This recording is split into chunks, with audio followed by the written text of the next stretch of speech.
नमस्कार प्यारे दोस्तों। प्रश्नावली 1.2 का चौथा प्रश्न।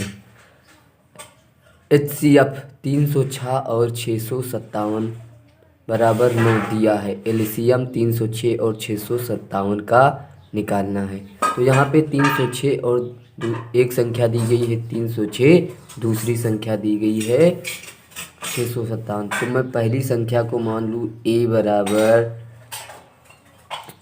306,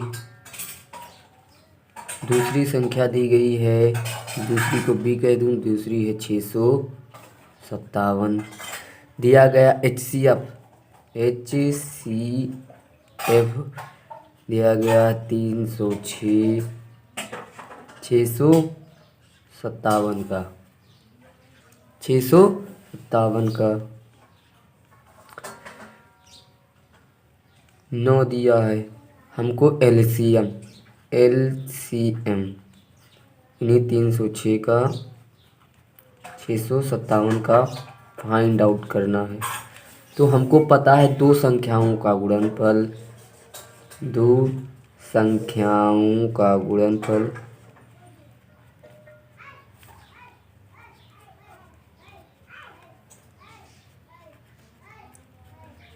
बराबर होता है HCF गुणा LCM के।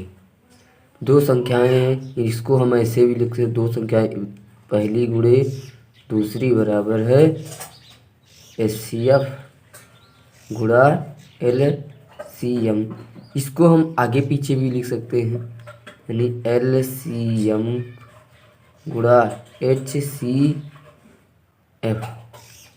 बराबर पहली संख्या गुणा दूसरी। LCM हमको फाइंड आउट करना है, तो लिख लो LCM बराबर HCF LCM के साथ गुणा कर रहा, उस पार A गुणा B के साथ भाग कर देगा, A गुणा B बराबर के उस पार जाएगा तो HCF भाग कर देगा HCF। तब LCM बराबर A गुणा B, A की जगह पे 306, B की जगह पे 657। 306 गुणा 657 बटे HCF दिया गया है 9।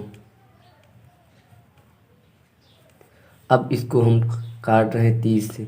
3 त्रिकी 9, 3 एक कम 3, 3 शून्यम 0, 3 दूनी 6, फिर 3 से कट जाएगा।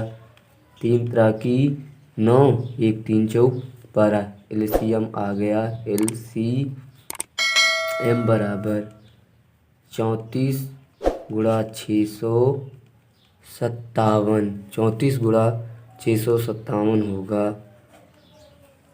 LCM बराबर 34 गुणा 657 22,338 आपका आंसर हो गया। गुणा हम पहले से कर रखे हैं। प्रश्न संख्या 5। जांच कीजिए क्या किसी प्राकृतिक संख्या n के लिए संख्या 6 की पावर n अंक 0 पर समाप्त होती है। तो हम जानते हैं कि यदि किसी संख्या n के लिए, तो हम लिख लेंगे यदि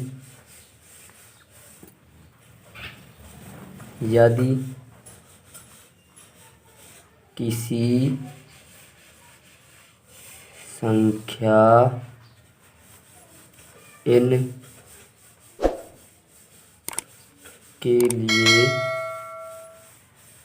के लिए 6 की पावर n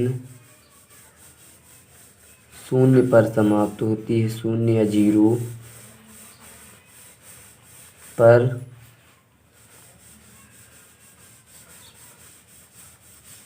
समाप्त होती है, तब वह 5 से विभाजित हो जाएगी। तब 6 की पावर n संख्या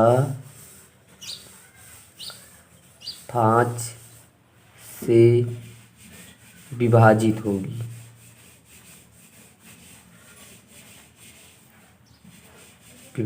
होगी। यानी कोई भी 6 की पावर n संख्या 5 से विभाजित हो सकती है अगर 0 पर समाप्त हो रही। तो 6 को हम लिख सकते हैं 6 की पावर n को हम लिखते हैं 2 गुणा 3 2, तो यहाँ 6 हो गया, इसकी पावर है n, तब n लिख लेंगे। फिर इसी को मैं 6n की पावर को लिख सकता हूँ 2 की पावर n गुणा 3 की पावर n लिख सकता हूँ। यहाँ पे इसकी पावर n है, यह केवल 2 या 3 से विभाजित हो सकता है। 6 की पावर n बराबर 2 की पावर n गुणा 3 की पावर n है। इसलिए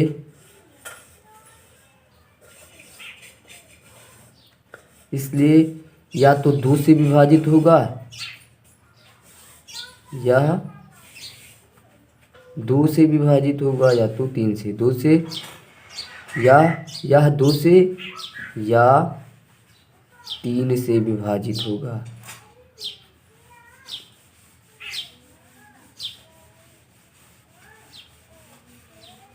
तीन से विभाजित होगा। इसके अतिरिक्त कोई भी 2 या 3 के अतिरिक्त इसके कोई गुणनखंड नहीं है, इसलिए संख्या n 0 पर समाप्त नहीं हो सकती। अगर 0 होता तो वह 5 से विभाजित हो जाती, तो ये 0 पर समाप्त हो सकती थी। तब हम लिख लेंगे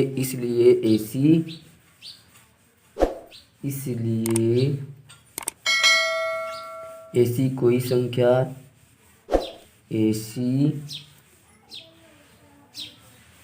कोई संख्या नहीं है जिसके लिए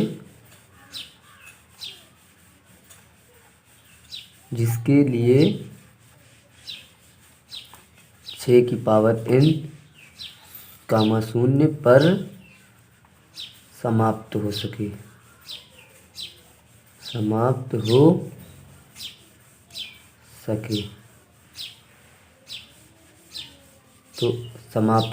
यानी ये 0 से नहीं समाप्त हो सकती है। 6 की पावर n 0 पर नहीं समाप्त हो सकती है। ये आपका कोई आंसर हो गया। प्रश्न 7, किसी खेल के मैदान के चारों ओर एक वृत्ताकार पथ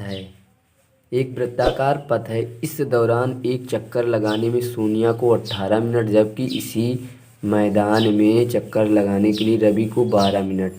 मान लीजिए वो दोनों एक ही स्थान पर चलते एक ही समय चलना प्रारंभ होते हैं, तो कितने समय बाद पुनः एक दूसरे को एक ही प्रारंभिक स्थान पर मिलेगी। मान लीजिए एक कोई वृत्ताकार मैदान है, यहीं पे सोनिया है, यहीं पे रवि है। दोनों एक साथ चलना स्टार्ट करते हैं यहाँ पे, तो रवि को 12 मिनट लगते हैं और सोनिया को चक्कर लगाने में 18 मिनट लगते हैं। तो हम लिख लेंगे सोनिया को एक चक्कर, तो पूछ रहा क्वेश्चन दोनों एक दूसरे को पुनः इसी स्थान पर कब मिलेंगे। जो ज़्यादा तेज़ चलेगा उसको कम समय लगेगा, जो स्लो चलेगा उसको ज़्यादा देर लगेगी। तो सबसे पहले आप लिख लो कि सोनिया को चक्कर लगाने में, एक चक्कर लगाने में सोनिया को एक चक्कर लगाने में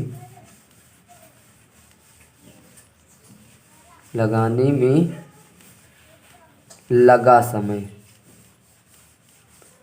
सोनिया को लगता है 18 मिनट। इसी तरह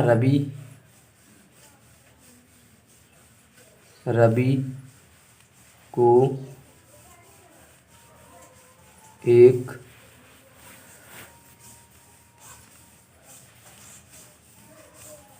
चक्कर लगाने में लगा समय। अब रवि का लिख लेंगे 12 मिनट। 12 मिनट।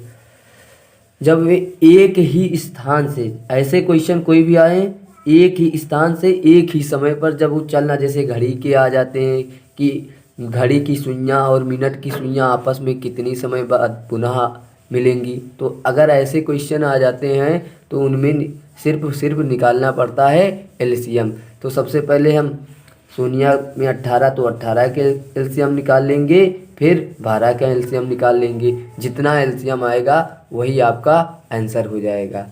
तो आप लिख दीजिए वे दोनों मतलब सोनिया और रवि एक ही समय में एक ही स्थान से एक ही दिशा में चलते हैं। चूंकि वे एक ही समय में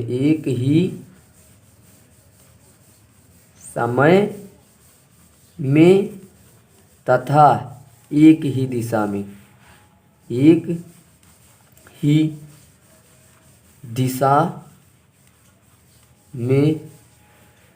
चलते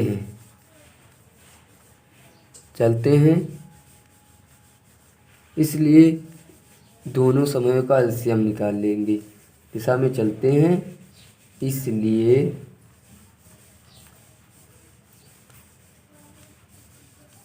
दोनों समयों का एलसीएम निकाल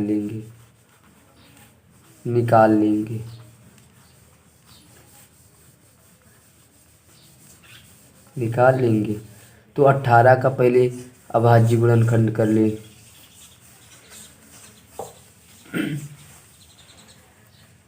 2 से 2 नवा 18, फिर 3 त्रिकी 9, फिर 3 कम 3। इसी तरह हम 12 के निकाल लेंगे। 2 छंग 12, 2 तियां 6, फिर 3 दिक्कम 3। 18 के अभाज्य गुणनखंड लिख लो 2 गुणा 3 गुणा 3। फिर 12 के लिख लेंगे 2 गुणा 2 गुणा 3। अब जो दोनों में उभयनिष्ठ रहता है वो तो एक बार लिखा जाता है। दोनों में 2 उभयनिष्ठ है, दोनों में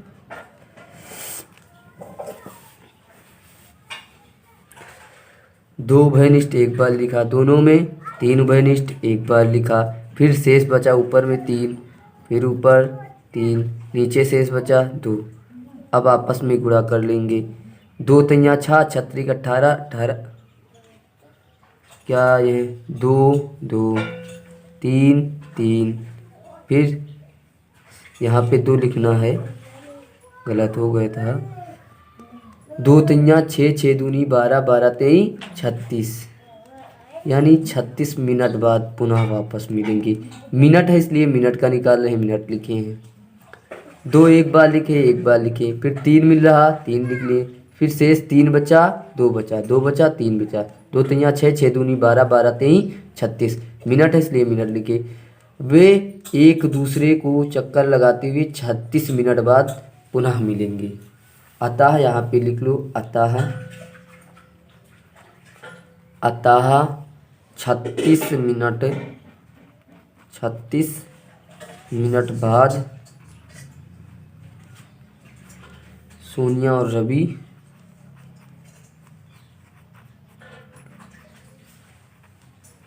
तथा रवि पुनः इसी स्थान पर, प्रारंभिक स्थान पर पुनः प्रारंभिक स्थान पर मिलेंगी।